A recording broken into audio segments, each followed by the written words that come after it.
Washington, D.C., October 25, 2025. The White House East Wing, once a symbol of American history, now bears the scars of a presidency that blurred the lines between governance and spectacle. What began as a joke at a dinner party has become a political reality so absurd, it almost defies fiction.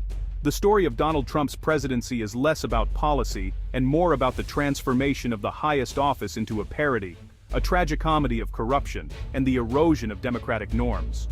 Let's rewind to 2011. At the White House Correspondents' Dinner, President Obama and comedian Seth Meyers roasted Donald Trump, joking about him turning the White House into a tacky casino.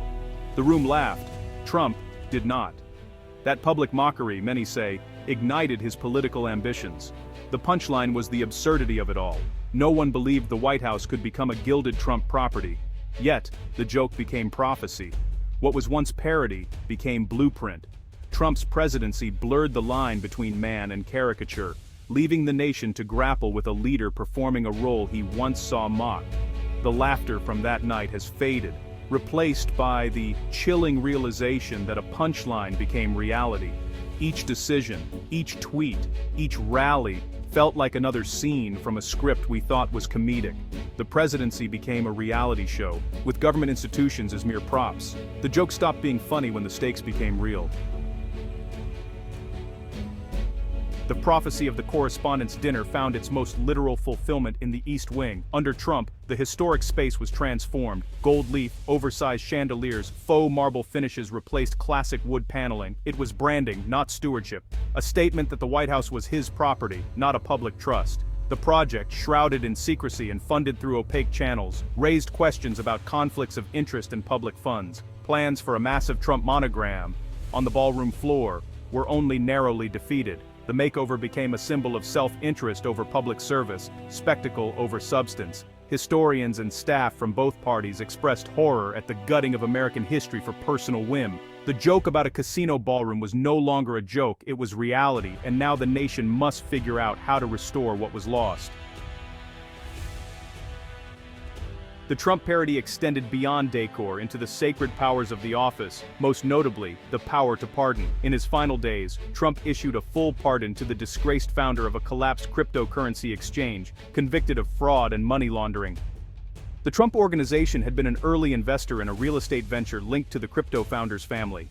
Just weeks before the pardon, a shell company connected to the executive's associates bought luxury condos in a struggling Trump property. The pardon was less mercy, more business deal, corruption hiding in plain sight. The message, in Trump's America, justice is for sale if you have the right connections and cash. For thousands who lost everything, the pardon was a final insult. A declaration that their pain mattered less than a lucrative deal. The presidency became the ultimate family business, and a pardon just another asset to be leveraged. Confronted with allegations from the East Wing to corrupt pardons, Trump's response is deflection and denial. At a press conference, asked about the renovations and secret funds, he scoffed, "It was a dump. I made it beautiful. People are thanking me." He frames himself as the victim, besieged by critics who lack his vision. Questions about his conduct are treated as personal insults, not legitimate inquiries.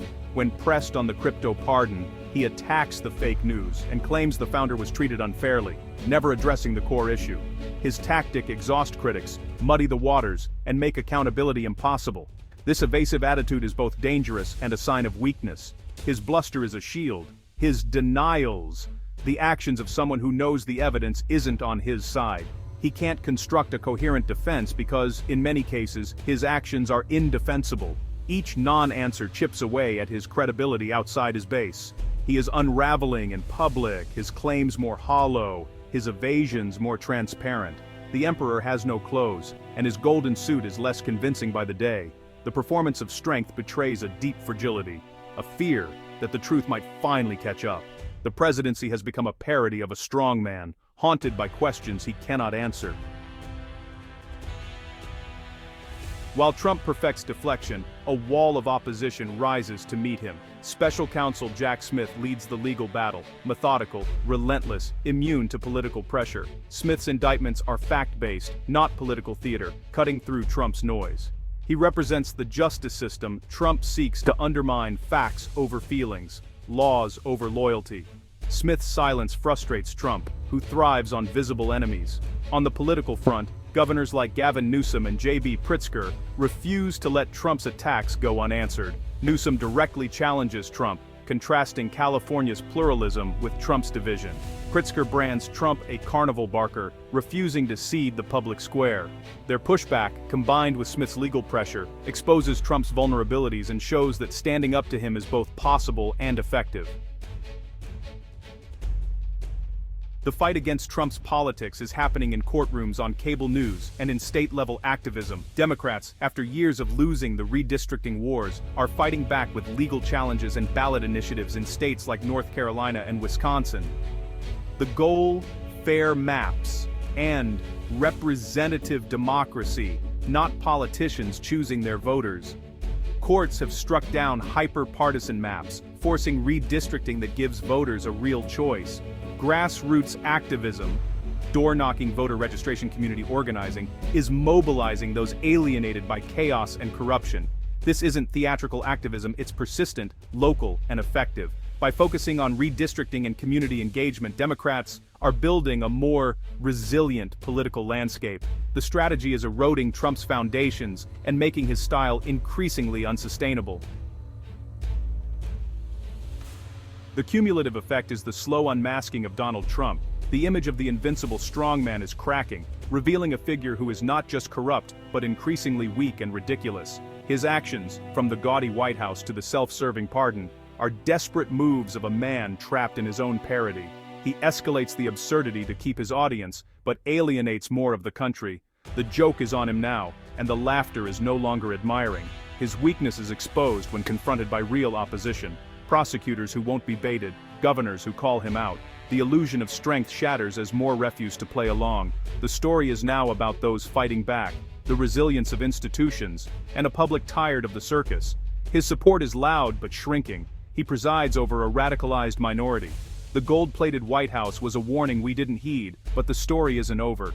The pushback is working, the legal cases are advancing, and the public is growing weary. The parody president is being revealed for what he is: a weak, isolated figure, consumed by his own absurdity.